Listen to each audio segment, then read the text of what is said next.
Bien, después de un breve descanso, vamos a ver un video corto de 1 minuto, realizado por nuestra compañera Trilce Ortiz, representante del área de académica, antes de comenzar con la mesa de Derecho Constitucional. Adelante, Fiorella. Buenas tardes a todos y a todas. Mi nombre es Trilce Ortiz. Soy parte de la comisión académica del cuarto coloquio de estudiantes de Derecho de la Universidad Antonio Ruiz de Montoya. Mi comisión está conformada por Sebastián Cabanillas, Fabricio Torres, Marisol López y quien les habla.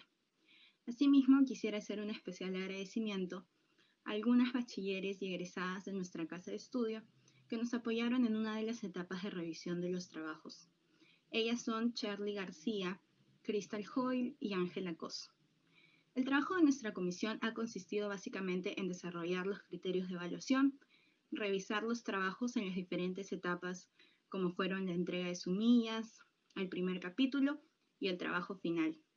Estamos muy felices con el resultado obtenido. Hemos recibido más de 70 sumillas, hemos leído trabajos de investigación muy buenos, muy importantes para la reflexión jurídica de nuestro país. Y creemos que este espacio que vamos a compartir hoy día con los ponentes, con los comentaristas y con ustedes es muy importante para el desarrollo de nuestra ciencia jurídica y para el desarrollo de nosotros como estudiantes. Esperamos que lo disfruten y que podamos compartir más espacios académicos. Nos vemos. Bien, ahora sí voy a dar pase a la mesa de Derecho Constitucional, pero dejaré en el mensaje una encuesta para que nos cuenten sobre su experiencia en este evento. Adelante, Trilce. Buenas tardes a todos y a todas. En nuestra mesa de Derecho Constitucional contamos con 3 ponentes y con nuestro comentarista, el magistrado Eloy Espinosa Saldaña, magistrado del Tribunal Constitucional, ex vicepresidente del Tribunal Constitucional, doctor en Derecho con mención sobresaliente summa cum laude, además docente en la PUC y en nuestra casa de estudios, la Universidad Antonio Ruiz de Montoya. Vamos a dar paso a nuestro primer ponente, Isaac Peña Lobato, que nos va a hablar sobre la tauromaquia. Isaac es alumno de 6º año de la Universidad Antonio Ruiz de Montoya. Asimismo, cursó estudios en la Universidad de Deusto y actualmente es miembro del taller de Derecho Constitucional en la Universidad Nacional Mayor de San Marcos. Isaac, ahorita proyecto tu PPT, puedes empezar. Muchas gracias. Voy empezando. Dispones de 10 minutos, Isaac. Gracias. Buenas tardes. Hoy voy a exponer sobre este tema que es la tauromaquia en el Perú. Un análisis de la sentencia 0022-2018, proceso de inconstitucionalidad, TC, desde el derecho constitucional y el abolicionismo. Siguiente, por favor. Primero, ¿por qué es importante analizar la tauromaquia? Es un tema muy popular, pero que esconde, que tiene un trasfondo que no lo es tanto. Y es cómo concebimos y nos relacionamos con los animales, no solamente con los toros, sino con los animales en general. Y al mismo tiempo revisar las bases de nuestra consideración moral en relación con nuestros intereses, como en este caso es una tradición. Siguiente, por favor. Esto va a ser desde una corriente deontológica que se llama el abolicionismo, surgida en el año 83. Tiene como fin abolir el estatus de propiedad de los animales y garantizar sus derechos negativos, claro, como desde una teoría deontológica. Asimismo, promueve el veganismo. Siguiente, por favor. Vamos a hurgar un poco en sus postulados. Este aparece en oposición de algunas propuestas realizadas por Peter Singer, quien en 1975 publica Liberación Animal. A partir de ahí florecen numerosas corrientes, entre ellas esta, y esta critica particularmente su adición utilitarista. ¿Qué es lo importante de esta corriente? Primero, la consideración de la sintiencia como el atributo moralmente relevante, es decir, qué cosas se tiene que tener o se poseer para considerar moralmente a alguien. Además, Reagan centra sobre todo su peso en lo que es la autoconciencia, es decir, quien sufre no es algo, sino alguien. Son seres con deseos, intereses, con conciencia de presente, pasado y futuro, y apacibles de bienestar. Pueden sufrir asimismo lo que son daños por inducción o por privación. Inducción es uno golpea a otra persona, por ejemplo, está ocurriendo un daño moral. Y de segundo, por privación, es decir, se priva de poder adquirir experiencias benefactorias. Al mismo tiempo, los animales son pacientes morales, poseen un valor inherente y existe un deber prima facie de respeto, de respetar ese valor inherente, que son fines en sí mismos. Por último, cabe resaltar que la sintiencia es una condición suficiente, basta con poseerla para tener consideración moral. No es necesario, no es condición, por ejemplo, necesaria.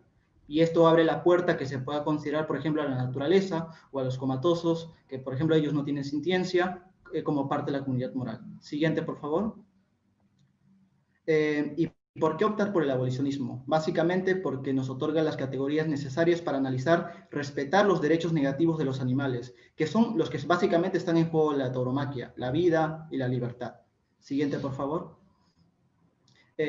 Para ello, vamos a revisar primero unas categorías básicas del derecho animal. Primero es lo relativo al estatus jurídico de los animales. Podemos ver desde posiciones más ortodoxas, que es considerarlos como cosas, posición intermedia, el bienestar animal, que es la que impera actualmente en el ordenamiento jurídico a nivel mundial, y las posiciones heterodoxas, que están desde considerarles sujetos de derecho hasta persona animal.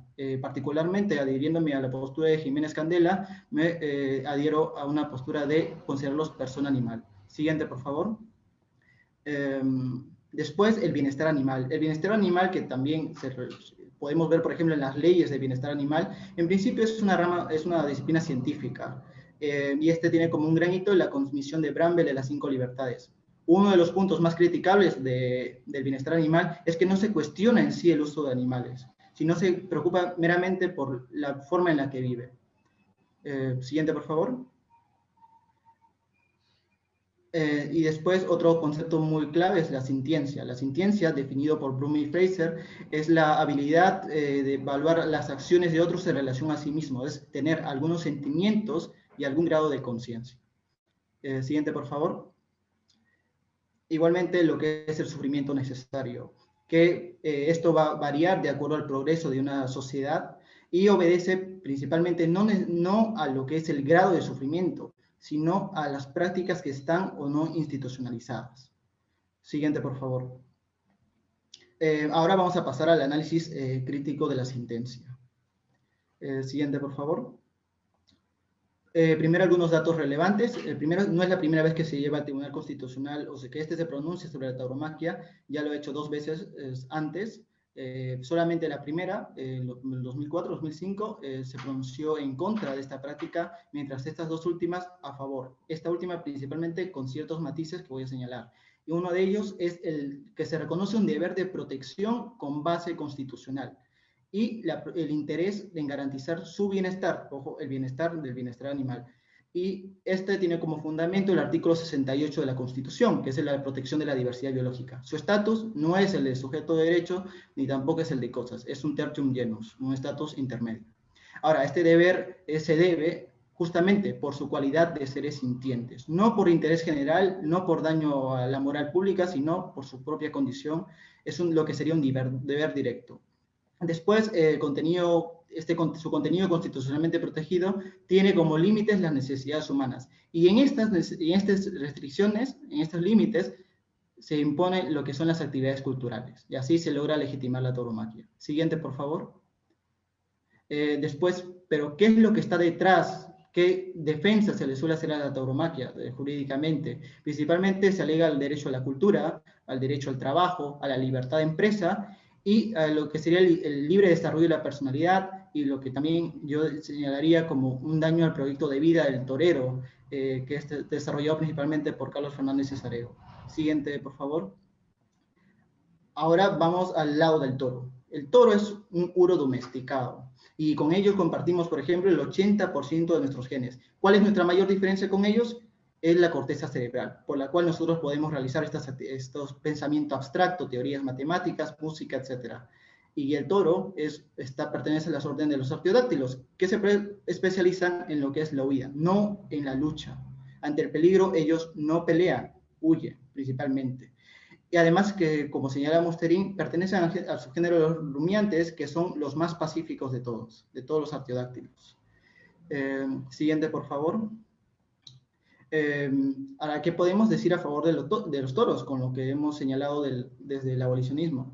Que poseen un valor inherente, al mismo tiempo poseen identidad, es decir, tienen una vida biográfica. Pueden reconocer tanto lo que han vivido hace 10 años, hace 15 años, una vida única, en otras palabras. Tienen sintiencia también por ello, son pacientes morales, es decir, no son responsables moralmente de sus actos. Y por último, la Ley de Protección y Bienestar Animal debería interpretarse, por ejemplo, como parte del bloque de constitucionalidad, y eso lo señaló, por ejemplo, el magistrado Blume Fortini. Siguiente, por favor. Por último, las críticas. Una de ellas es la de consideración de las fuentes materiales y la fundamentación de hechos. ¿A qué se refiere eso? Se refiere a que el derecho no basta por sí mismo, sino que se nutre de la realidad. Por ejemplo, en el caso de las comunidades indígenas se necesita una pericia antropológica. Para resolver cuestiones ambientales se necesita de la ingeniería ambiental. ¿Qué se puede hacer? ¿Qué puede hacer el derecho por sí mismo si no tiene a estas otras ramas que lo puedan ayudar y que puedan nutrir su decisión judicial? Y esto lo ha desconocido explícitamente en esa sentencia. Siguiente, por favor. Luego, la competencia para decir qué es cultura. En estas dos fiestas patronales que ponga el PPT, ya antes, por ejemplo, la autoridad competente, el Ministerio de Cultura, antes pertenecía al Instituto Nacional de Cultura, se pronunció excluyendo, o sea, dentro de su reconocimiento como Patrimonio Cultural de la Humanidad, excluye a la tauromaquia por protección de fauna silvestre y por causar daños a los animales. Entonces la autoridad competente tenía otro rumbo y sin embargo se opta por una definición, o se opta por considerar la cultura. Siguiente, por favor. Luego se realiza un análisis falaz. Por ello, dentro de los criterios para determinar si es cultura o no, se dice que la práctica no debe involucrar actividades penadas, prohibidas, en tanto que existe una excepción legal. Estamos analizando la constitucionalidad de una ley, o sea, teniendo como propio límite la ley. Y esto, por ejemplo, lo señaló el magistrado Espinosa Saldaña, en su propia crítica a la sentencia, en su fundamentación, en su fundamento singular, en su voto singular. Siguiente, por favor. Por último, una contradicción. Hemos visto que se reconoce un deber de protección animal. El propio TC reconoce que son prácticas culturales violentas. E incluso, aunque eso no logra pasar los votos, se restringe la asistencia de menores de edad. Aún así, se otorga un valor absoluto e incondicional de la tradición, del derecho a la cultura. ¿Y esto a qué se debería? Siguiente, por favor. Primero, la cultura no es un derecho ni absoluto, ni debería poseer un valor incondicional. Justo Paula Casal señala, para que una tradición tenga un valor, este va a depender de condiciones mínimas de la práctica específica, no en abstracto. Por ejemplo, el machismo es cultura. El matrimonio entre personas de una... en las comunidades indígenas que tienen, por ejemplo, 70 años con una chica de 14, de 13, es cultura, es una tradición en una sociedad. Y no por ello debe tener un valor en abstracto, solamente por ser cultura. Esto no se debería ponderar, señora, por ejemplo, Paula Casal. Luego, la cultura es dinámica, cambia con el tiempo. Y esto tiene como límites también la propia ética. Como hemos visto, tener unas condiciones mínimas para que esta práctica debamos permanecerla, debamos continuarla. Al mismo tiempo que sea minoría, actualmente la población taurina, quienes disfrutan de ello, un 75%, si no me equivoco, está en contra de la tauromaquia. O sea, que sea minoría tampoco les exime de una responsabilidad moral o jurídica. Ser minoría y lo que lleva o lo que implica es tener mecanismos para poder tener voz, para poder desarrollar la libertad. No hay lo que sería un derecho a la crueldad.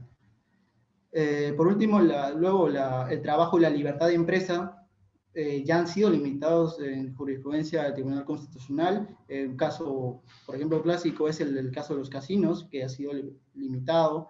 Entonces, en este caso, el deber de protección animal, con lo que hemos señalado, por su valor inherente, por su cualidad de seres sintientes, y al mismo tiempo, por el valor condicional de la tradición, debería prevalecer sobre la tauromaquia. Al mismo tiempo, le hemos visto que los toros son seres pacíficos, lo que se hace se le incita a ellos a pelear. Siguiente, por favor, y creo que por mi parte eso sería todo. Agradezco mucho y hay que analizar mucho la cuestión de fondo. ¿Qué es lo que está detrás de la tauromaquia? ¿Debemos permanecer ciertas prácticas que nos deshumanizan o debemos optar por un reconocimiento y una revisión de nuestras propias bases morales? ¿Por qué negar a un ser sintiente, autoconsciente, con una vida que tiene experiencias como la que podemos sentir nosotros, los seres humanos, para negarles esta consideración y respeto? Muchas gracias. Muchas gracias, Isaac. Ahora vamos a dar paso al profesor Eloy Espinosa para que nos dé sus comentarios.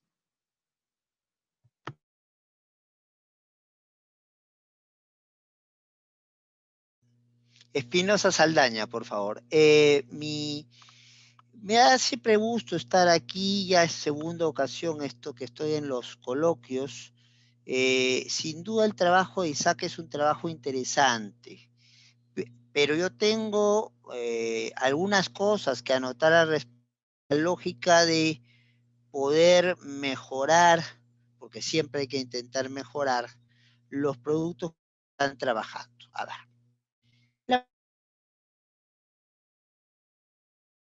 Los animales tienen derechos y si no lo tienen, son bienes constitucionalmente protegidos y si lo son, ¿qué es posible hacer con ellos?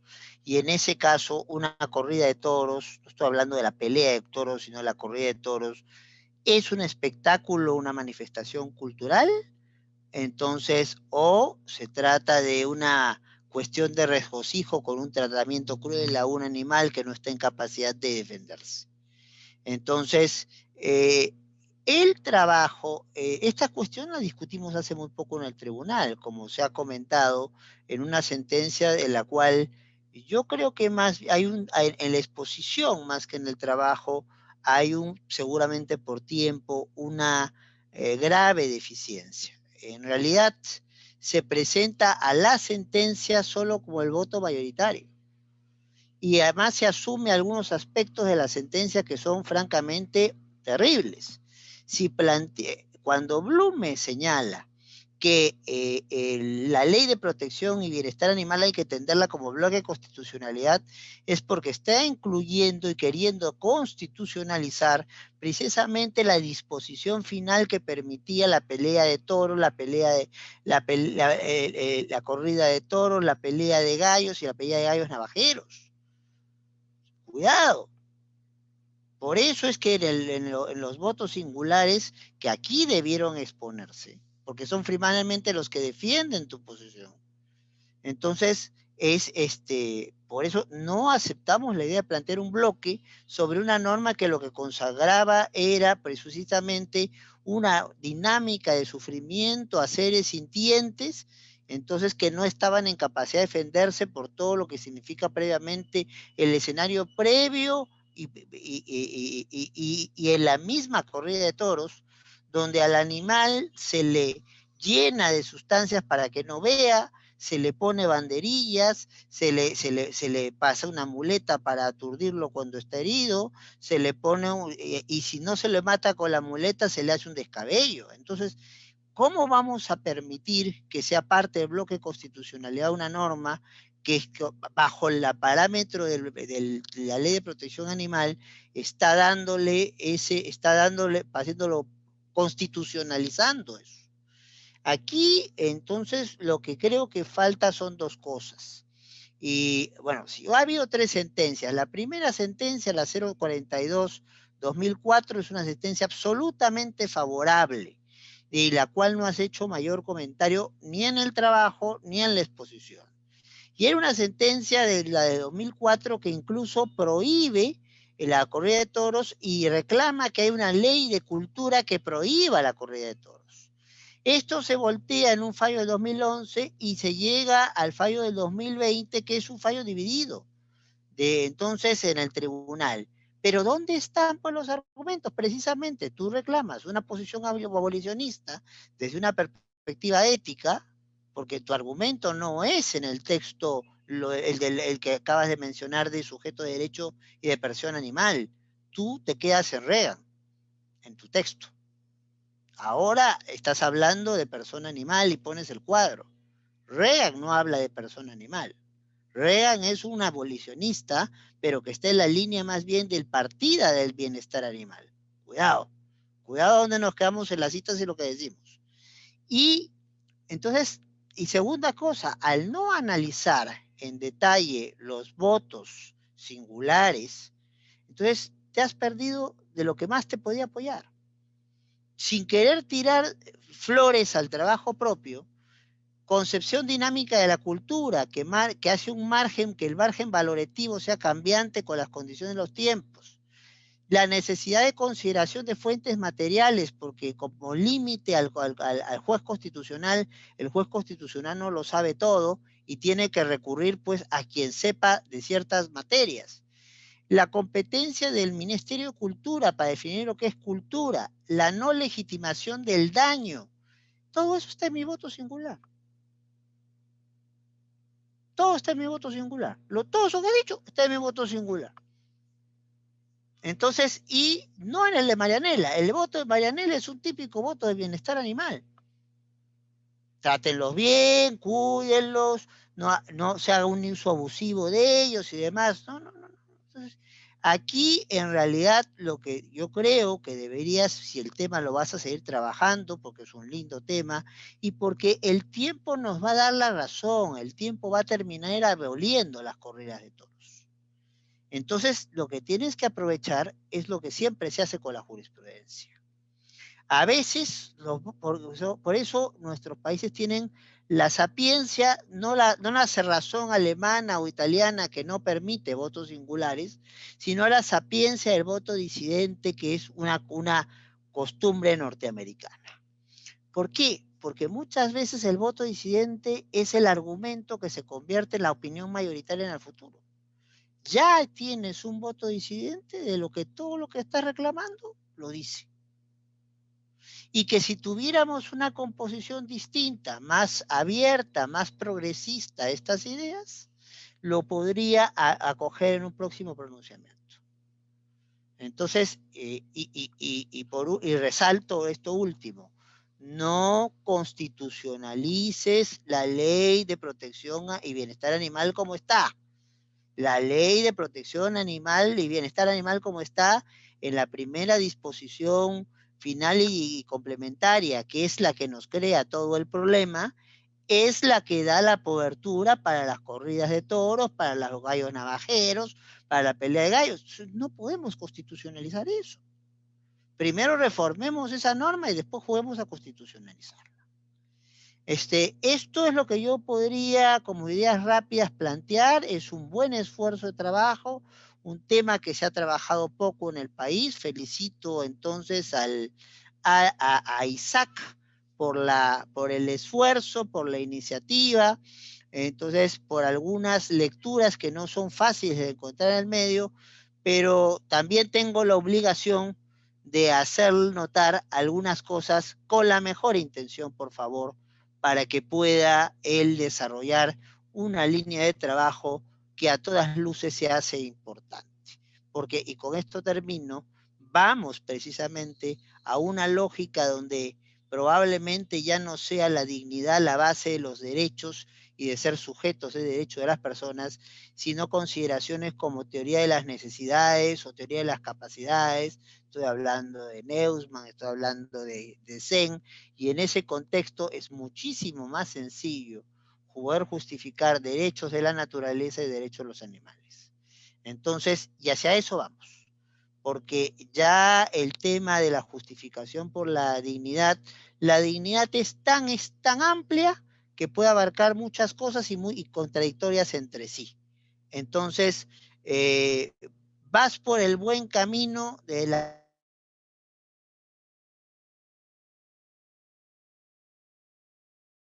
porque en esto estás un poco solo, en el Perú no se ha trabajado de manera sistemática.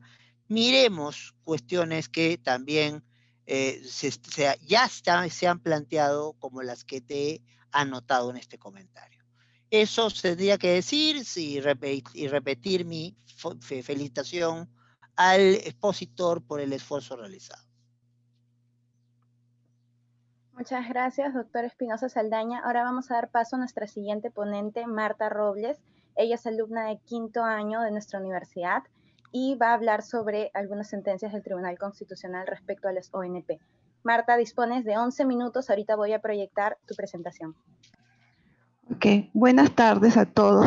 El tema de la investigación que me trata consiste en el análisis de las acciones de amparo que fueron desfavorables a la ONP en el año 2019 y su relación con el allanamiento a los procesos judiciales. La siguiente, por favor. Mostramos la evolución de la seguridad social en el Perú desde las nociones de solidaridad en la época del incanato a través de la Minca y el ANMI, seguido en la época colonial con la formación de las cofradías y gremios y la protección a los trabajadores indios con la ley de las Indias, que no funcionó, y la disposición del penúltimo virrey del Perú, que estableció un beneficio para funcionarios por 30 años de servicios. Finalmente, en la época republicana se inicia con el mutualismo y luego se dan 4 etapas formativas en la seguridad social. La primera en el gobierno de Castilla con la ley de goces en 1850, luego sigue la protección social de los asalariados bajo el modelo alemán de Bismarck y la influencia de los movimientos sociales de la época que repercuten en la primera ley de América Latina sobre riesgos profesionales en el gobierno de Leguía en 1910. En la segunda etapa formativa se tiene la influencia del modelo inglés de Beveridge, con la tendencia a la universalización. Siguen los seguros sociales tanto de empleados como obreros entre 1924 hasta 1948. La tercera etapa formativa se consolida en la seguridad social, básicamente en el gobierno militar de Velasco en 1973. Finalmente, la cuarta etapa formativa se da las reformas estructurales bajo el gobierno de Fujimori, que admite la participación privada en el sistema desde el año 1992. La siguiente, por favor. Primeramente, la Constitución de 1993 garantiza el derecho a la seguridad social, el libre acceso a las prestaciones, con participación de entidades públicas y privadas y la intangibilidad del fondo. Los principales principios de la seguridad social dados desde el Tribunal Constitucional son la universalidad, solidaridad y progresividad. El Tribunal Constitucional define el contenido esencial del derecho fundamental como el derecho al acceso a la pensión, a no ser privado arbitrariamente, y el derecho a la pensión mínima. El actual modelo de seguridad social incluye salud, pensiones y riesgo laboral.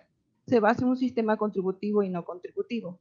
El Ministerio de Trabajo está a cargo del sistema. La parte contributiva proviene de las aportaciones de los trabajadores, tanto para salud y pensiones. En el caso de riesgos laborales, las aportaciones son efectuadas por el empleador. En cuanto a la cobertura de la seguridad social, tenemos que la pensión de invalidez se otorga tanto por la ONP, que está adscrita al MEF, como por las AFP supervisadas por la SBS, y también el seguro complementario de trabajo riesgo da una pensión por incapacidad de enfermedad profesional. Todas estas pensiones se requieren para su acreditación un certificado médico, sea del MINSE, Salud y EPS. Estamos hablando a la pensión por invalidez. En la siguiente diapositiva, por favor. Mostramos datos importantes sobre la judicialización de los temas pensionarios. Se aprecia en los registros de la ONP una deuda de pensiones provenientes de sentencias judiciales que ya son declaradas cosa juzgada por 102 millones de soles y demandas que están en trámite por 660 millones de soles. Estos datos son al 31 de diciembre de 2019. Antes se había iniciado el proceso de desjudicialización con la ley del allanamiento, ley 3927 del 9 de abril de 2019. Previamente, el Tribunal Constitucional había ordenado a la ONP esta figura a través del estado de cosas y constitucional recaída en el expediente 5561-2007 PATC del 28 de mayo de 2010. Actualmente se tiene 29 proyectos de ley para la reforma del sistema de pensiones en el año 2020. La siguiente, por favor. Mostramos los resultados cuantitativos de la investigación del análisis de casos, donde se identifica que el seguro complementario de trabajo de riesgo con la pensión de invalidez por enfermedad profesional y sus precedentes vinculantes representan la cantidad más significativa revisadas por el TC en acciones de amparo dentro del cuarto trimestre del año 2019. La siguiente, por favor. Mostramos los resultados de la revisión por cada fallo estimatorio por pensión de invalidez por enfermedad profesional, donde la posición del TCE es unánime, clara y definitiva para las casuísticas de acreditación de enfermedad profesional, nexo causal, fecha de inicio de pensión, inaplicación de topes y reajustes. La siguiente, por favor. Los resultados corroboran que existen criterios vinculantes sobre pensión de invalidez de enfermedad profesional que pueden ser tomados para nuevos casos a ser incorporados para el allanamiento de procesos judiciales de la ONP, tales como los requisitos de acreditación de la enfermedad profesional, el nexo causal, los reajustes por menoscabo y la inaplicación de los topes de pensión. En la siguiente, por favor.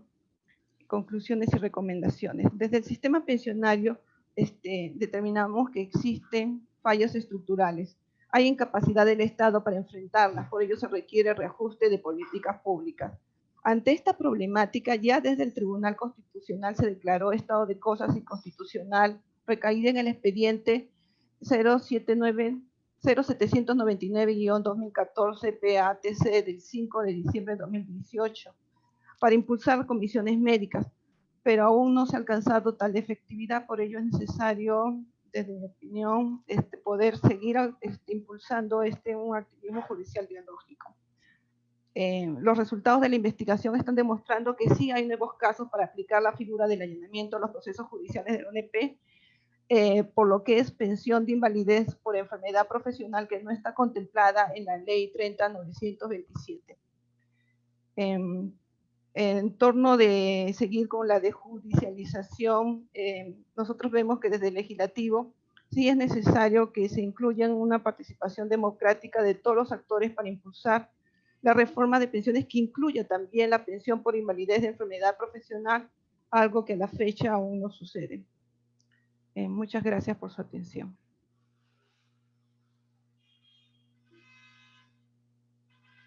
Muchas gracias, Marta, por tu exposición. Ahora el doctor Espinosa Saldaña va a dar sus comentarios en un lapso de 15 minutos. Sí, gracias. Bueno, es un buen trabajo, es un buen esfuerzo el de Marta, pero yo tengo básicamente dos críticas y una información a plantearle. Lo primero es, el trabajo tiene que tener una proporción. Un trabajo en el cual tiene casi 90 páginas, el análisis de las sentencias del tribunal, que es lo que finalmente da el nombre al trabajo, solo son las 10 páginas finales. Entonces, como que no estamos haciendo una cosa proporcionada y que nos lleva a algunas aparentes confusiones. La seguridad social y la pensión son dos cosas distintas. Uno es un derecho, la seguridad social, un derecho a una cobertura de protección pensionaria. Y la pensión es precisamente la materialización de esa cobertura. Entonces, cuando presentas en uno de los cuadros, hojas modelo, pones salud, pensión y otro rubro más, estamos prestándonos a confusión. El sistema de seguridad social siempre protege la salud. El sistema de seguridad social siempre da la pensión. Lo que ocurre es que el sistema de seguridad social en el Perú está fragmentado y vas a tener instituciones que van a dar pensión por temas de edad e instituciones que van a dar pensiones por temas profesionales. Y básicamente allí no entra la ONP en esto último. Ahí lamento discrepar contigo. 30% los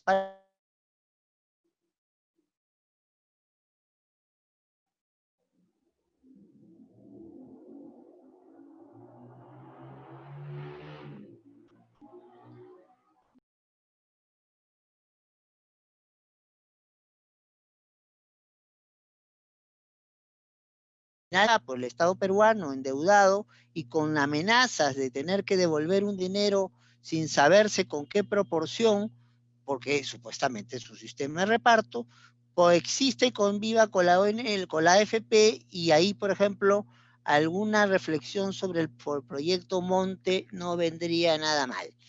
Entonces, segunda anotación que quería hacer, yo soy, para quienes me conocen, bastante quisquilloso con el uso de los términos. Entonces, no son acciones, son procesos. El legislador o el constituyente es un político, pero acá estamos hablando entre abogados. y ya el mismo Código Procesal Constitucional corrige el error. La acción es aquel derecho que tenemos para ejercitar la tutela judicial efectiva, o sea, para poder acceder a un órgano de características jurisdiccionales a obtener la respuesta de una pretensión en la mayor condición de igualdad posible y con carácter de cosa juzgada. Un proceso es otra cosa. Un proceso es el conjunto de incidentes e incidencias agrupadas para alcanzar una resolución a una pretensión con carácter de cosa juzgada. Están vinculados, pero no son lo mismo. El derecho de acción es el punto de partida de los procesos, pero no son solo los procesos. Entonces, esto viene de un error que viene de la procesalística antigua española, de hablar de acciones de garantía y acciones, y se le puso garantía constitucional. No, señor. Primero, no solo hay garantías procesales de la Constitución. Y segundo, entonces, lo que estamos hablando son de procesos de tutela urgente que se han llamados procesos constitucionales, el amparo por excelencia. Luego, no podemos hablar de precedentes vinculantes, aunque lo diga el Código Procesal Constitucional, porque eso es tautológico. El precedente, ¿qué es lo que crea? Reglas. Reglas de procedimiento o reglas de contenido, porque eso, entonces, y si crea reglas, las reglas siempre son vinculantes, o sea, no hay un precedente no vinculante, todos los precedentes son vinculantes. Otra cosa más, el Tribunal Constitucional ya desde Anicama ha dejado de hablar de contenido esencial. Ya no es una posición que asume el Tribunal Constitucional. Porque en realidad lo que asume el Código Procesal Constitucional es contenido constitucionalmente protegido. Y no es por cuestionamiento del profesor Castillo Córdoba que estos cambios, porque Castillo Córdoba lo único que te plantea es pasar de la teoría absoluta del contenido esencial a la teoría relativa del contenido esencial. No, la posición del tribunal no es esa. La posición del tribunal le establecen casos como Necochea y otros. Lo que se hace es un análisis en función a la necesidad de la tutela urgente, porque el contenido constitucionalmente protegido de un derecho, y esto es clave, sobre todo si estás hablando de pensión, es aquella parte del derecho que precisa de una protección por una estructura rápida y una tutela urgente, porque si no se atiende eso así a cabalidad, no vamos a poder encontrar protección al derecho y vamos a tener un derecho desguarecido. Entonces, la idea del contenido esencial venía de otros espacios, del espacio de la idea de que no hay, que hay una parte del derecho que no la toca ni Dios. Eso ha sido despejado, los españoles no lo usan desde el caso Patiño, los alemanes jamás utilizaron eso, siempre hicieron lo que propone Castillo en el Perú, un juicio de proporcionalidad de la limitación al derecho, y lo que plantea el tribunal son 3 niveles de análisis a partir del caso Necochea para poder ver si estamos ante algo que requiere tutela de suma urgencia o no. Y entonces, una última cosa de dato, es muy importante el análisis que has hecho y hasta con cuadros de lo del tribunal, pero eso te demuestra que finalmente la ONP no está por el caso de lo que tú estás planteando del allanarse a los criterios que se están usando por Flores Cayo y el precedente utilizado para las pensiones de problemas profesionales, sino está más bien por la práctica que ya se está dando. Ya que veo que eres una buena revisora de jurisprudencia y te felicito por eso, mira las últimas, en este año 2020 y hay por lo menos 300 casos de allanamiento de la ONP. ¿Por qué? Porque el parámetro de la ley 32927 se ha, por negociación de la Comisión de Seguimiento del Tribunal Constitucional con la ONP, se está aplicando los casos de la ley 19990. Entonces, en todos los casos de 19990, donde el tribunal ya haya fijado criterios, porque tú has mostrado ahí la serie de precedentes que el tribunal tiene en materia, que no solamente son Anicama, está la zona, son otros más, entonces se está allanando. Te invito a que veas eso. Hay 300 allanamientos en lo que va de este año al respecto.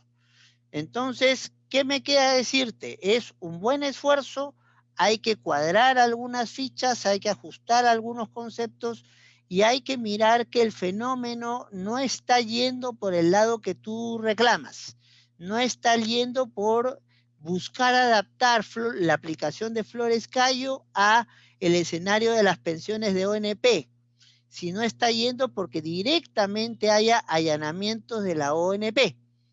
¿Ya? Entonces, para que se pueda, entonces, esto canalizar mejor tu valioso esfuerzo por el cual te felicito sinceramente.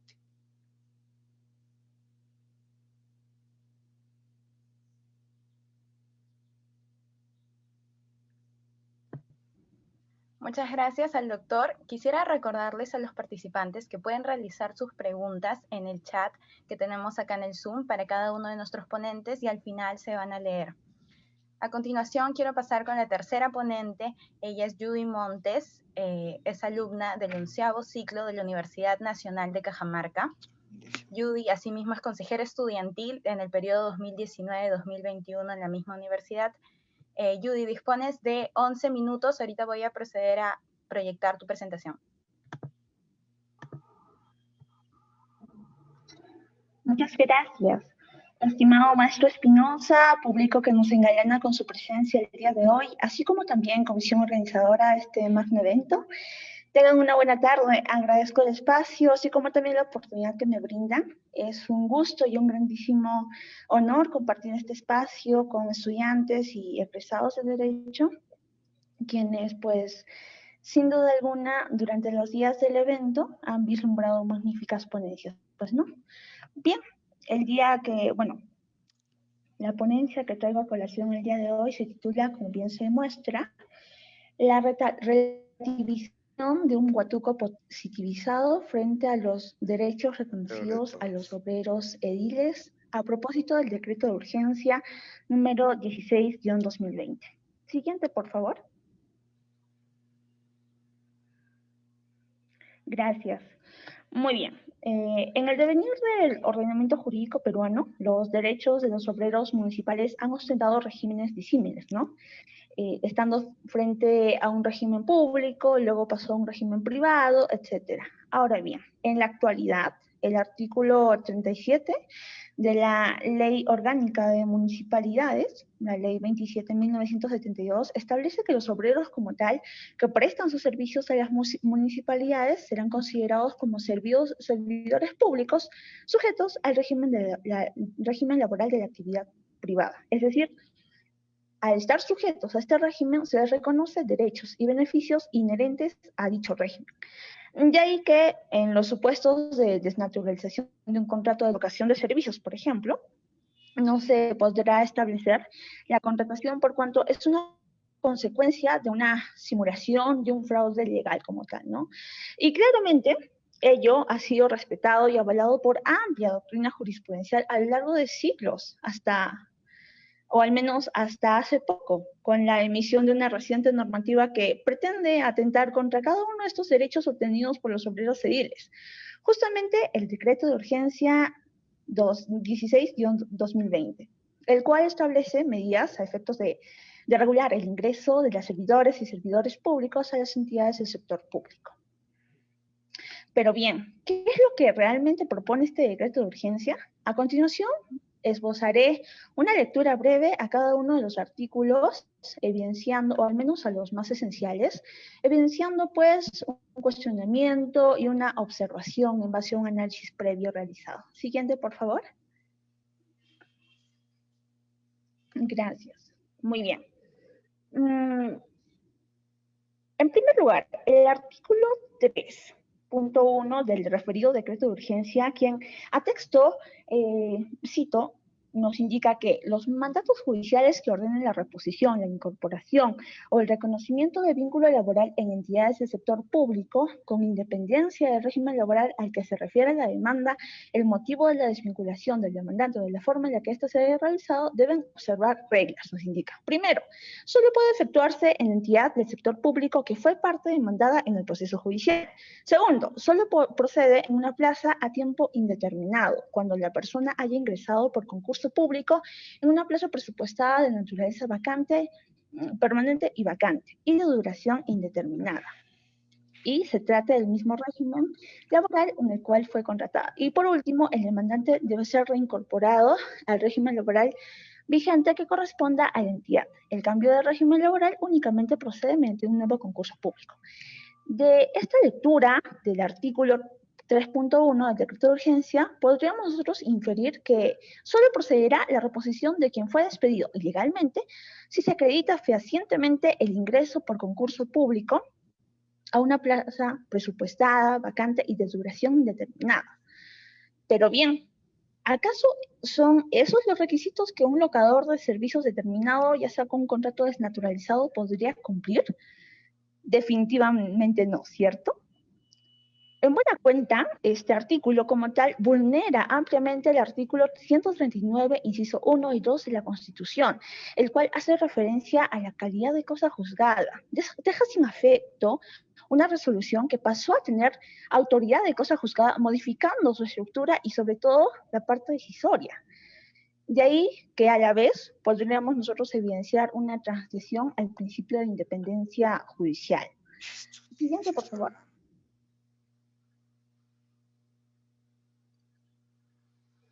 Gracias. Lo mismo sucede con el artículo 3.3, el cual hace referencia a la disposición de indemnización como una situación alterna, el cual indica básicamente que dentro de un proceso judicial en trámite sobre reposición, reincorporación o reconocimiento de vínculo laboral, el juez de oficio o a pedido de parte dispone la indemnización. Y a la vez indica que en ejecución de sentencia no puede solicitarse conjuntamente la reposición, reincorporación o el reconocimiento de vínculo laboral y la indemnización. Es decir, el hecho que se prohíba el otorgamiento de la reposición y se disponga de manera irracional, arbitraria, la indemnización como la única salida dentro de un proceso judicial en trámite sobre reposición, reincorporación o reconocimiento del vínculo laboral, vulnera, a mi criterio, claramente el artículo 22 de la Constitución Política actual, el cual ampara el derecho al trabajo como base del bienestar social. De igual modo, a mi entender, se vulnera claramente el artículo 27 de la Carta Magna, el cual garantiza una adecuada protección frente al despido arbitrario.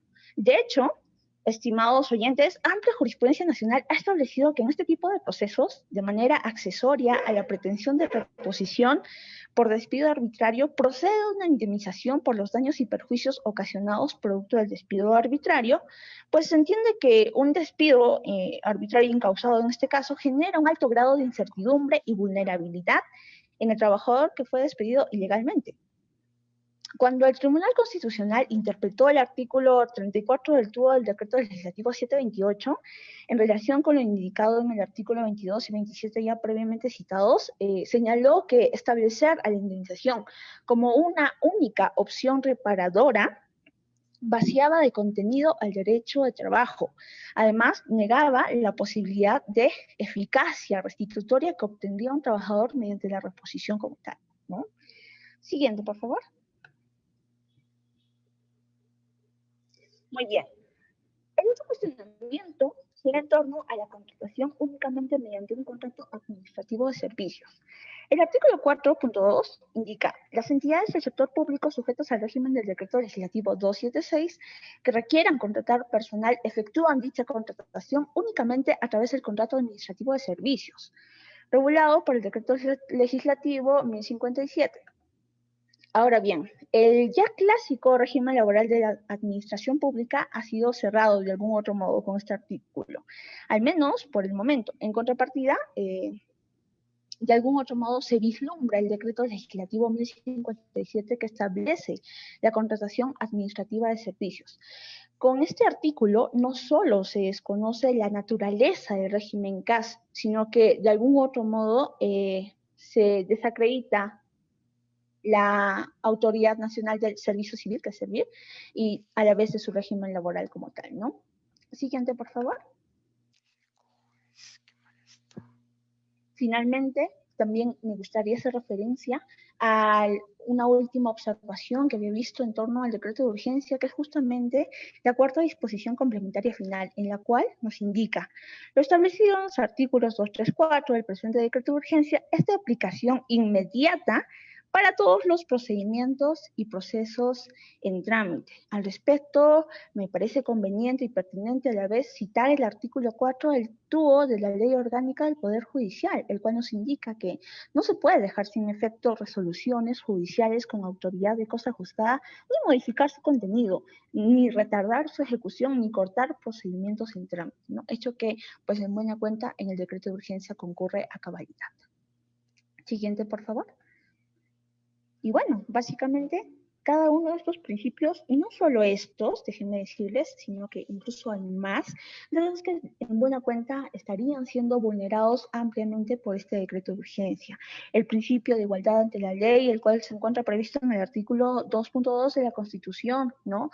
De algún otro modo existe una desprotección de los derechos laborales de trabajadores del sector público que se encuentran sujetos a una contratación civil o bajo una contratación modal, por ejemplo, en contraposición con los trabajadores del sector público, a quienes no recae la aplicación de cada uno de los requisitos esbozados en el decreto de urgencia, ¿no? También tenemos el principio de separación de poderes e independencia judicial, que en buena cuenta lo vulnera, toda vez que en el artículo 3.3, si mal no recuerdo, de este decreto de urgencia, se establece que cada una de las reglas para el acceso a la administración pública deben ser cumplidos por los jueces bajo responsabilidad. Siempre se dice. Así también tenemos la primacía de la realidad al establecer condiciones adicionales para la aplicación de este principio, ¿no? También tenemos el principio protector, el cual se encuentra recogido en el artículo 23 de la Constitución, ¿no? Cuando señala que ninguna relación laboral podrá limitar el ejercicio de los derechos constitucionales, no desconocerlos, no rebajar tampoco la dignidad del trabajador, hecho que en buena cuenta también se muestra gracias a este decreto de urgencia. También tenemos la progresividad de los derechos, ¿no? El cual, es decir, a orientación de la legislación se debe concretar, ¿no? Al desarrollo progresivo de los derechos laborales. Esto es, a brindar una mayor protección a los derechos fundamentales de los trabajadores, ¿no? En este caso en materia laboral, y no constituir algunas normativas, algunos dispositivos normativos que, pues sin duda alguna, son o tienen carácter regresionista. Siguiente, por favor. Muy bien. El decreto de urgencia resalta en buena cuenta, siguiendo lo establecido en el artículo 5 de la ley número 28.175, así como también lo establecido por el Tribunal Constitucional en un amplio caso que pues es de amplio conocimiento para todos, que es el precedente Huatuco, que el ingreso a la administración pública se realiza a través de un concurso público de méritos para ocupar una plaza debidamente presupuestada.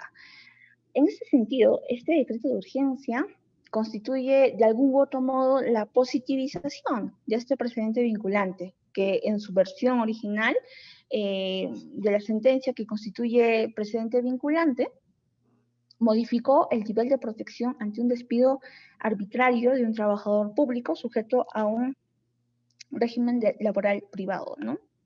Muy bien. Siguiente, por favor. Gracias.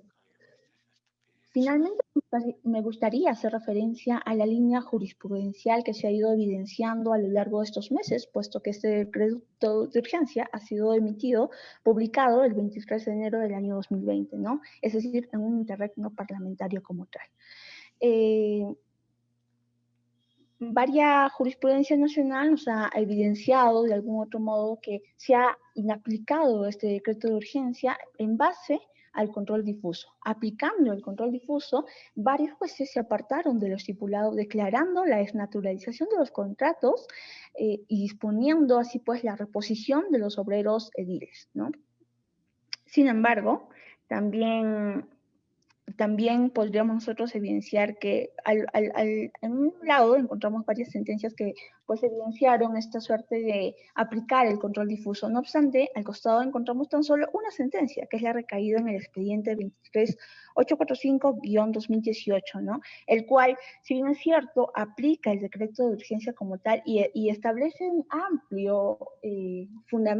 amplia fundamentación en su parte considerativa en la sentencia, y pues en buena cuenta también resulta ser interesante, ¿no? El cual, por ejemplo, nos indica que el control difuso como tal, es decir, su aplicación, es de carácter excepcional y solo podrá acudirse a esta figura jurídica como un último mecanismo, ¿no? De igual modo, establece que la aplicación de este decreto de urgencia solamente se tiene que realizar o se aplica para las entidades del sector público no financiero, ¿no? Sin duda alguna, también merece bastante investigación, análisis, puesto que de algún otro modo es una contrapartida a lo que hoy les vengo exponiendo, ¿no? En buena cuenta, podría ser sujeto a una investigación jurídica, pues, posterior a la misma. Muy bien, en conclusión, el decreto de urgencia, en ya aspectos plenamente precisados, afectaría a mi criterio principios del derecho laboral, así como también derechos fundamentales establecidos en la Constitución actual. Al condenar al demandado, es decir, a la entidad al pago de una suma dineraria, no solo se desconoce, sino que se modifica ampliamente el contenido del petitorio reclamado, en este caso, la reposición. Existe una afectación al establecer arbitrariamente reglas para el ingreso a la administración pública, puesto que se constituye como una burla al avance jurisprudencial, al avance normativo de los derechos obtenidos por los obreros ediles. En todo caso, claramente corresponderá a los órganos jurisdiccionales efectuar pues un análisis en base a un estándar constitucional, en base a parámetros constitucionales y convencionales, y en su momento, pues, llegar a ser una materia de debate, ¿no?, en el seno del Congreso de la República.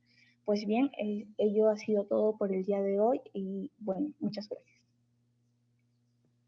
Muchas gracias, Judy Montes, de la Universidad Nacional de Cajamarca. Ahora el doctor Espinosa Saldaña cuenta con 15 minutos para sus comentarios. Mira, el tema es interesante, pero yo con todo respeto valoro el esfuerzo, pero encuentro una serie de confusiones. Primero, Telefónica no es Huatuco. El caso primero que mencionas es que en el caso peruano, de una lectura particular del protocolo de San Salvador, frente a la estabilidad laboral en general de los que tienen contrato de trabajo, se dice que se opta por la reposición y no se habilita la indemnización. Eso es lo que planteó el caso Telefónica. Entonces, ¿qué es lo que viene? Y siempre bajo responsabilidad. Siempre los pronunciamientos que plantea el tribunal o cuando la ley te dice bajo responsabilidad es porque supuestamente las normas comprometen a los poderes públicos. Eso no quiere decir invasión de la independencia o la imparcialidad de las instituciones, porque yo puedo discrepar con un precedente, yo puedo discrepar con una ley, pero lo tengo que hacer de manera motivada. Lo que tengo sí es que resolver bajo responsabilidad la controversia. Si no estoy de acuerdo con el criterio normativo o el criterio jurisprudencial, lo tendré que justificar. Allá sí me hace la instancia superior caso, o entonces, o no. Dos, entonces, acá estamos, yo no puedo decir si el decreto es constitucional o no, porque se está discutiendo, se ha planteado el caso al tribunal, pero hay que hacer ciertas precisiones. En el trabajo se dice que este es un decreto proveniente del artículo 118 de la Constitución. Eso es un error, porque este es un decreto que se dicta bajo otro parámetro, que es el parámetro del interregno parlamentario. O sea, cuando no hay Congreso, el gobierno tiene que dar normas con rango de ley a las cuales se le llama decreto de urgencia.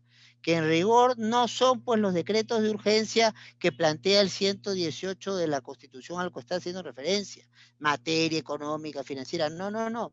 En época que el Congreso esté en receso o que no existe el Congreso como la hemos tenido hace poco, el gobierno hace de Congreso y dicta estas normas para un cargo de una ratificación posterior. Seguimos hablando erróneamente de precedentes vinculantes y hay una cuestión histórica que no se entiende. Entonces, no es que haya no es que haya unos logros de obreros municipales que se estén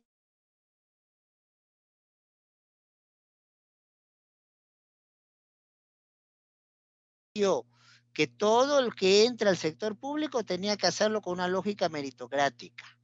Y la cuestión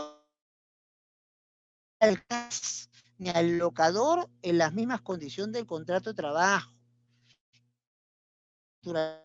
Y locaciones desnaturalizadas es otra cosa, y contra eso hay que combatir. Pero no se diga aquí que porque yo a un CAS lo trato como CAS o un locador como locador, le estoy recortando sus derechos. No, lo que pasa es que el locador es un contrato civil para hacer cuestiones puntuales que no tienen que ver con el giro del negocio.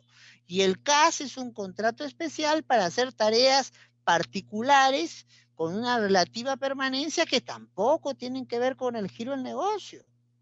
Entonces, lo que pasa es que como muchas instituciones usan fórmulas de locadores y de CAS para contratar a lo que debería ser un 728, creemos que los CAS y los locadores tienen los derechos 728. No es así, pues, señor.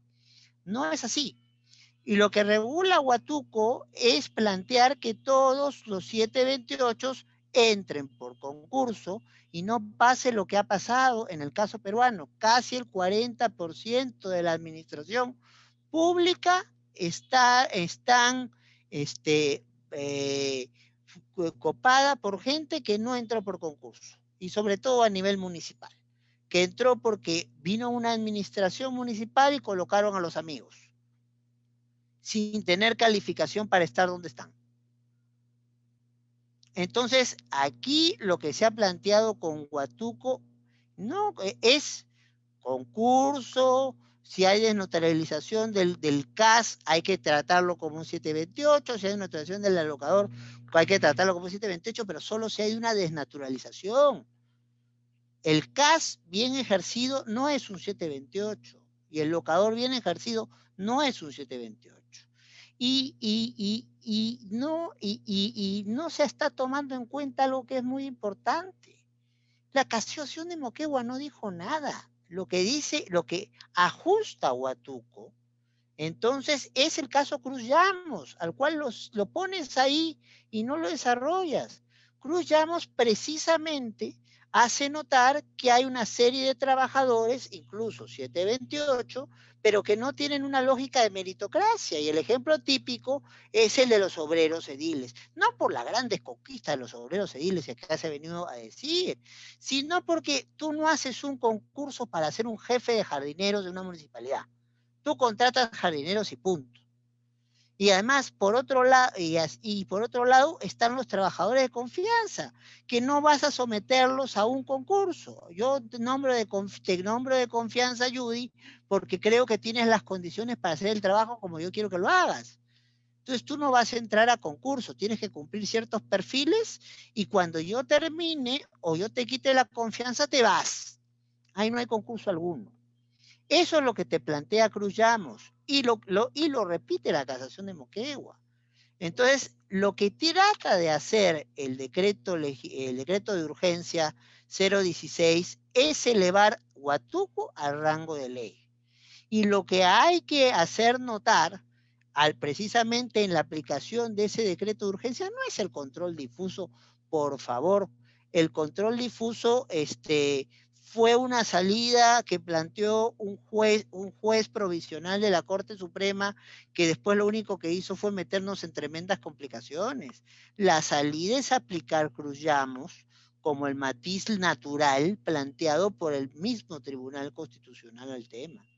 Entonces, aquí ya el Tribunal Constitucional ha dicho en Cruz Llamos que los obreros municipales y que todos los trabajadores de confianza y que todos los 728 que no van por concurso, pero se les quiere sacar, entonces ellos también podrían ser pasibles de reposición, como lo son los 728 que entraron por concurso, o los CAS y locadores de contratos CAS y de contratos de locación desnaturalizados. No es que se le esté quitando derecho a los locadores o a los CAS. Es que acá en el Perú se le ha puesto nombre de casa locadora al que no le corresponde. Entonces hay que poner las cosas en sus justos términos. Y una última anotación. Cuando hablamos de afectación, hablamos de un género. Es conveniente precisar la especie del género que estamos planteando. Porque yo afecto derechos todos los días. Cuando pongo un semáforo delante de la puerta del local donde estés, estoy afectando tu derecho de libertad de tránsito. Pero la cuestión es, no toda afectación tiene la misma connotación. Hay afectaciones con connotaciones altamente peyorativas, son violaciones. Hay afectaciones con riesgo, cuando hay un riesgo cierto, inminente, de violación de derechos, amenazas. Entonces, no se puede, y sobre todo si estamos haciendo estas evaluaciones, quedarnos en la referencia de la afectación. Tenemos que decir si se está haciendo una violación o una amenaza a un derecho, o una amenaza a un principio, porque si no, procesalmente después no vamos a poder proteger nada. Esto, como algunas anotaciones, el tema es un tema complejo, pero creo que hay que poner un poco de orden para poder tratarlo, pues va a ser necesario. Sí comparto con la ponente, y con esto que no se entienda como de adelanto de opinión ante un pronunciamiento de la constitucionalidad del decreto, tema que va a verse en el tribunal dentro de poco. Entonces, comparto con la ponente que yo no puedo convertir a los 276 en CAS. Si quiero extinguir el régimen, extingo el régimen, pero no los puedo convertir en una cosa que es distinta, porque el 276 sí marcaba permanencia en el giro del negocio. Y que ante algunas sorpresas, y con esto termino, de la ponente, no olvidar que la alegación a la cosa juzgada es cierta, pero cuando un proceso está en trámite no hay cosa juzgada. Hay cosa juzgada cuando el proceso esté terminado.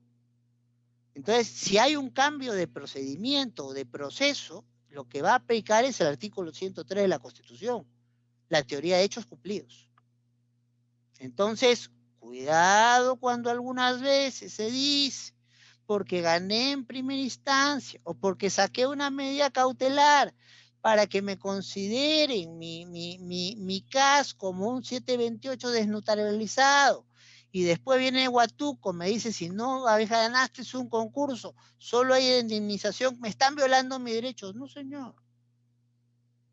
Yo ya tenía cosa juzgada. No, señor. Cosa juzgada tengo cuando se acaba el proceso, cuando tengo una resolución firme, y que tengo que dejar que consienta porque no hay ningún mecanismo para apelar.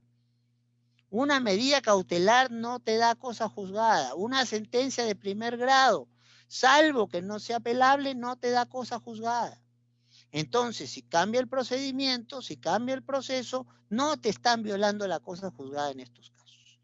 Eso solo para hacer algunas especificaciones, felicitar el esfuerzo, pero con todo cariño pedir algunos ajustes que creo que son necesarios para seguir en un tema que de suyo siempre es polémico. Eso es lo que tendría que señalar. Muchas gracias, doctor. Tenemos algunas preguntas para los ponentes. Les pedimos que les respondan brevemente, por favor. La primera, para el primer ponente, Isaac Peña, es de Marisol López, de la Universidad Antonio Ruiz de Montoya. Desde tu perspectiva jurídica, el toro, los animales en general, ¿deberían ser sujetos u objetos de derecho? Muchas gracias por la pregunta. A ver, cuando hablamos de animales en general es un poquito peligroso, hay que ver sobre todo por especies. Entonces, me voy a centrar en el toro, y los toros definitivamente objetos de derecho no son. Al menos con esta sentencia ya no son objetos de derecho, y en sí En la Comunidad Europea tampoco son objetos de derecho. Con el propio tratamiento, el Tratado de Funcionamiento de la Unión Europea, en su artículo 13 señala que los animales son seres sensibles, entonces tienen ese estatus, no son objeto de derecho. Sujetos de derecho hay muchas, se está hablando ahora de la naturaleza, en el derecho internacional el movimiento de liberación o la propia humanidad como sujeto de derecho.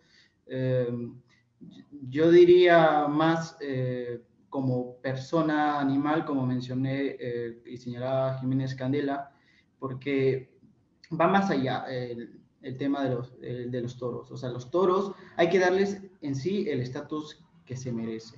Persona viene desde la propia concepción griega del tema de las máscaras que utilizaban allí en los teatros. Entonces, primero trasciende el término de ser humano. Segundo, persona no es igual a sujeto de derecho, y eso también lo señalaba Nava. Y tercero, también, persona implica también esta capacidad o posibilidad de adquirir diferentes posiciones jurídicas. Entonces, en caso de los toros, justamente por la complejidad que reviste y por las numerosas posibilidades de relación de acuerdo al derecho, pues diría más persona animal. Gracias. Muchas gracias, Isaac. Para la ponente Marta Robles tenemos otra pregunta. ¿Qué medidas y normativas laborales se deberían implementar para salvaguardar a los trabajadores en este estado de emergencia frente a casos de accidentes y contagios de COVID-19? Bueno, actualmente ya el tema del COVID-19 se está dando, o sea, se ha aceptado como un riesgo laboral para lo que es el personal de salud. O sea, ya, digamos, en ellos que son la primera fila y que son los, digamos, más expuestos, ya está contemplado hacer, digamos, en el caso de que probablemente lleguen a tener la enfermedad, ya está considerado como para que, digamos, puedan tener alguna pensión por invalidez, por incapacidad de esta enfermedad. El tema está en cuanto a los riesgos laborales que tienen que ser incluidas para ser aceptados, ¿no? Pero como ya se ha incluido en este efecto, ya no habría ningún problema para su aplicación. Eso es lo que podría decir. Muy buena respuesta. Muchas gracias, Marta. Para la última ponente, Judy Montes, está la pregunta de Victoria Ormeño. ¿Cuál considera que sería la correcta aplicación del presente Huatuco-Huatuco? Agradezco la pregunta. Pues bien, al respecto podría indicar que efectivamente mucho se ha escrito, se ha hablado, se ha debatido en torno al presente vinculante Huatuco-Huatuco, pero aún en su aplicación práctica genera bastante controversia y dudas, ¿no? En buena cuenta podríamos hablar de la concurrencia como un requisito esencial, la concurrencia de la desnaturalización de un contrato ya sea modal, a plazo fijo o en todo caso en el ámbito civil, ¿no? Es decir, la existencia de un encubrimiento de una relación laboral. Y en ese sentido, la correcta aplicación debe girar en torno y en base a la aplicación del artículo 22 y 27 de la Constitución Política del Perú, y en base a ello proceder con la reposición como la plena salida a la problemática del despido arbitrario, hecho que de ninguna manera deja de lado una indemnización por daños y perjuicios producto justamente del despido arbitrario ocasionado de forma ilegal al trabajador, ¿no? Gracias. Muchas gracias a nuestros ponentes, a nuestro comentarista, el profesor Eloy Espinosa Saldaña. Damos cierre a nuestra mesa de Derecho Constitucional, a nuestra última mesa del día de hoy, y le doy pase a Mariana. Muchas gracias. Gracias a ustedes. Gracias, magistrado. Gracias, Trilce. Bien, ahora a continuación le voy a dar pase a la coordinadora general, a Victoria Ormeño Roberts, para que dé su discurso de clausura. Victoria, adelante.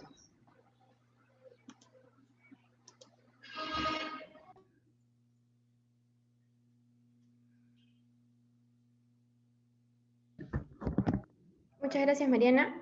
Muy buenas tardes, estimados asistentes, participantes, ponentes y comentaristas del cuarto coloquio de la Escuela de Derecho de la Universidad Antonio Ruiz de Montoya. Es de mi agrado extenderles el más cordial de los saludos y agradecerles por formar parte de este gran evento. Llevar a cabo el coloquio ha sido un verdadero reto para los que integramos el cuarto año de la carrera, ya que la pandemia nos hizo cambiar el modelo que pensábamos realizar. Tener que adaptar el coloquio al contexto virtual ha sido un desafío que considero hemos logrado cumplir satisfactoriamente. Junto con mis compañeros, hemos trabajado desde el mes de mayo para hacer realidad este proyecto. Lo primero que hicimos fue dividirnos en distintas comisiones, como organizacional, logística, comunicaciones y académica. Todo se volvió un poco más difícil que si hubiera sido presencial, puesto que hubo dificultades como las de conexión, estar alejados no nos permitió llegar a consensos de manera más rápida, se incrementó el estrés por las dificultades que esta nueva realidad presenta, incluso más en las épocas de exámenes. Como sabemos, a la emergencia sanitaria y económica ahora se le suma la problemática política. La organización del coloquio no es ajena a la crisis política que vivimos actualmente, por lo cual manifestamos nuestro apoyo a todas las personas que se encuentran luchando por nuestro país. Es este el momento en que todos y todas debemos estar unidos para sacar adelante a nuestro país.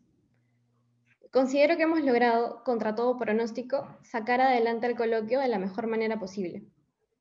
Esto ha fortalecido nuestras virtudes, tanto como personas como estudiantes de la carrera.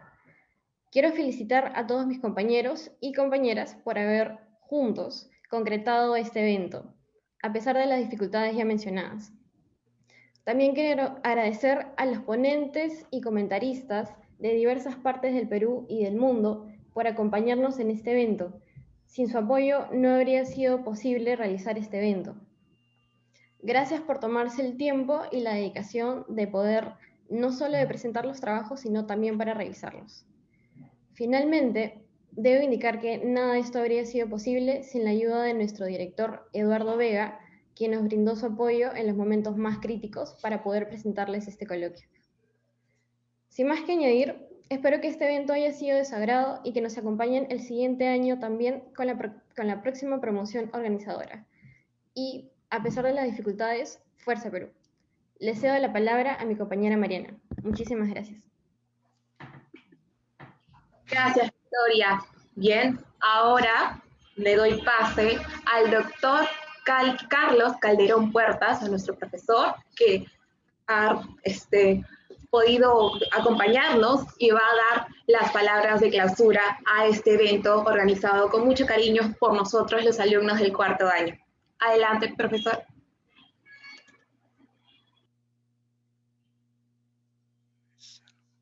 Ya está, ahora sí. Gracias, Mariana, Eduardo, director académico, nuestro director académico, doctor Eloy Espinosa, profesor académico, tribuno, y ustedes, muchachos, me piden que dé las palabras de despedida. Y yo lo hago con mucho gusto. Les explico por qué. Hace 5 años recibí una llamada de Carlos Fernández Cesareo. Carlos me decía, tiene usted que venir a enseñar a la Ruiz. Era una invitación que tenía necesariamente que aceptar, porque don Carlos, mi amigo, mi maestro, unía sus calidades de profesor, de académico, de virtuoso, un ojo clínico que ya lo quisiera un médico de la Johns Hopkins. Sabía con certeza que esta facultad que daba sus primeros pasos, que empezaba a formarse, que iniciaba su construcción, era el presente, pero también el futuro. Una universidad no es solo el lugar de los estudios, es también el sitio donde se conocerán a los amigos que nos acompañarán por el resto de nuestras vidas, el inicio de la forja de nuestros propios pensamientos, el vínculo con algunos profesores que marcarán su existencia. Es lugar, pero también tiempo, el de los debates encendidos, el de la toma de conciencia, el de los amores y broncas fervorosas. Aquí, a la Ruiz, cuando tengan la edad que sus profesores tienen, retornarán con el recuerdo y la nostalgia. Entonces, se lo juro, eso va a pasar. Recordarán que en noviembre del 2020, construyendo una tradición que cada vez se hace más fuerte, hicieron el cuarto coloquio de Derecho. Y lo hicieron en circunstancias bastante inusuales, cuando el país se debatía en pandemia, cuando las clases eran virtuales y ustedes ayudaban a sus profesores en estos avatares tecnológicos, cuando los jóvenes desfilaban casi sin saberlo, como en París del 68, pidiendo que por una vez, una sola vez, la imaginación y la decencia llegaran al poder. Porque de eso se trata. La educación que aquí reciben, el derecho que se les entrega, es solo un instrumento de liberación. El derecho no sirve para nada si lo convertimos, como decía Vargas Llosa en los cuadernos de don Rigoberto, en una técnica moral que sirve al que mejor la domina.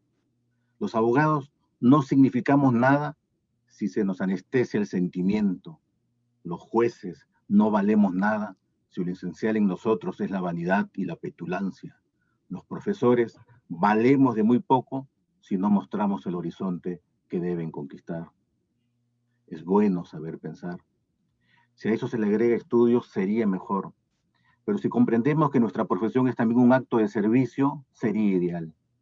Un abogado lo es porque aboga por otros, porque intercede por otros, porque defiende a aquellos que no pueden defenderse. Un abogado sirve a los demás.